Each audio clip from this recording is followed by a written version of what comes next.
vamos a hablar del sujeto.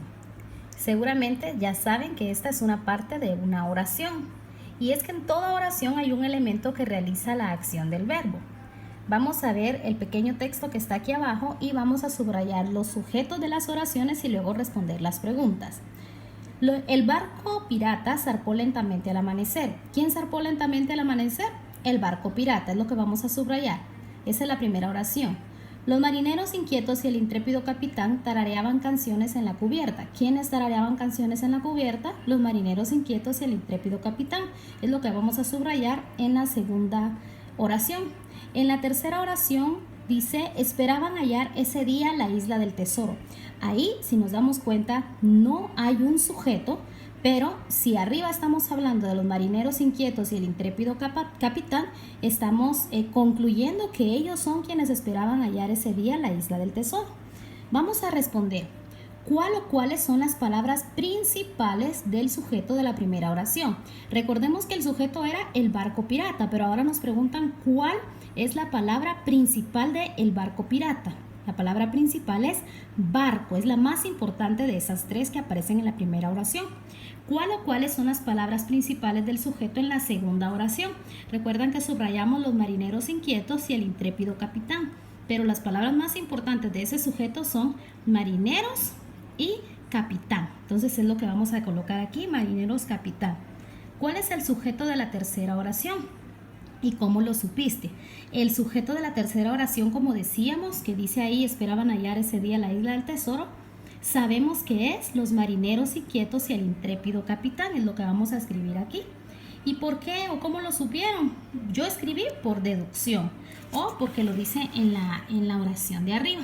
Ahora bien, veamos aquí por favor, aquí tenemos el sujeto. Vamos a hablar sobre el sujeto, el núcleo del sujeto, cómo se compone el sujeto y también los tipos de sujetos que hay. Entonces vemos, por ejemplo, en esta oración, el galeón de Barbanegra levó anclas. Entonces, el sujeto sería el galeón de Barbanegra, ¿ya? Entonces, el núcleo del sujeto es la palabra más importante que está dentro del sujeto. De todas estas palabras, la más importante es galeón. Luego tenemos otra oración que dice, el viento y las olas golpeaban la embarcación. Si aquí vemos, tiene dos sujetos, habla de el viento y las olas. Cuando hay dos sujetos, el viento y las olas, a ese se le llama sujeto compuesto. Cuando solo tiene un sujeto, el galeón de Barbanegra se llama sujeto simple. Y por último tenemos otra oración que dice, encalló en un banco de arena. ¿Quién encalló en un banco de arena? Podría ser el galeón de Barbanegra, pero no está el sujeto. Entonces, a ese sujeto que no aparece se le llama sujeto tácito. Entonces, de esa manera tenemos que estamos aprendiendo el sujeto, que es quien realiza la acción, el núcleo del sujeto, que es la palabra principal del sujeto. También tenemos sujeto simple y compuesto. Si decíamos que si tiene un núcleo, como el galeón de Barbanegra, es un sujeto simple, pero si tiene dos núcleos o dos sujetos, se le llama sujeto compuesto. Luego, cuando el sujeto aparece en la oración, o sea, cuando ahí hay un sujeto, se le llama sujeto expreso. Pero si no aparece en la oración, pero se entiende que alguien está realizando la acción, a ese se le llama sujeto tácito. Por ejemplo, si yo digo, me preparé una taza de café. ¿Quién se preparó una taza de café? Yo, pero ahí no dice yo me preparé una taza de café, sin embargo se sobreentiende, entonces a ese es al que se le llama sujeto tácito.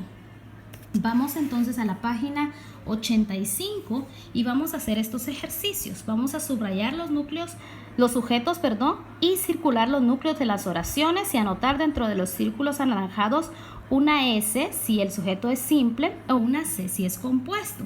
Entonces les voy a dar el primer ejemplo, igual aquí están escritos los demás para que ustedes luego comparen, traten de hacerlos solos para poder comprender. Tenemos entonces el primero, los monos de la isla gritaban sin cesar. ¿De quién estamos hablando? Los monos de la isla, ¿ok? Entonces subrayamos nuestro sujeto.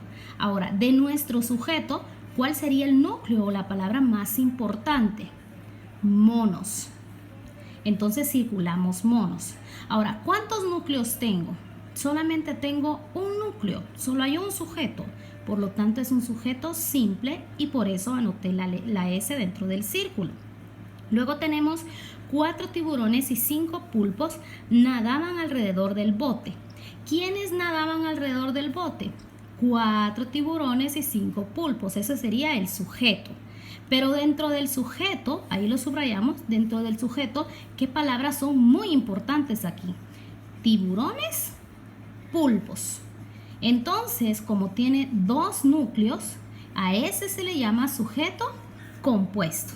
¿Estamos ahí? Entonces ahí hacen ustedes el resto. Igual como les digo, aquí ya está realizado para que ustedes comparen, pero siempre traten de hacerlo solos y luego comparan para saber si lo tienen bien. Ejercicio 2.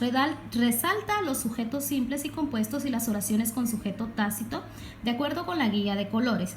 Todos los que tengan solamente un núcleo se van a llamar oraciones con sujeto simple y las vamos a subrayar de azul. Las que tengan 2 núcleos o 2 sujetos se va a llamar sujeto compuesto y las vamos a subrayar con naranja. Y las oraciones con sujeto tácito, ¿recuerdan cuál es el sujeto tácito? Ese que no se menciona, pero que se sabe que existe. Como el ejemplo de me hice una taza de café o me preparé una taza de café. No dice yo, pero se entiende que soy yo. Entonces esas van a ir de color verde. Por ejemplo, aquí tenemos, caminaron un poco bajo el sol abrasador. Y aquí estamos hablando en el anterior del pirata y sus marineros bajaron sigilosos y después en otra oración dice caminaron un poco bajo el sol abrasador. Entonces eso se refiere a el pirata y sus marineros, pero no está el sujeto en esta oración. Entonces a eso se le llama sujeto tácito, no está expreso.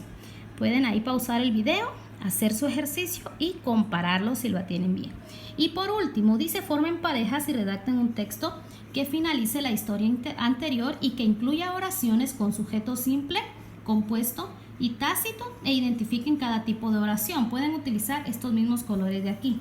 Se trata entonces de darle fin a esta historia con un párrafo más y subrayamos siempre oraciones de este tipo que nosotros redactemos acá. Lo pueden hacer solos o pueden decidir llamar a algún compañerito y trabajar juntos. Espero sus trabajos, chicos. ¡Feliz día!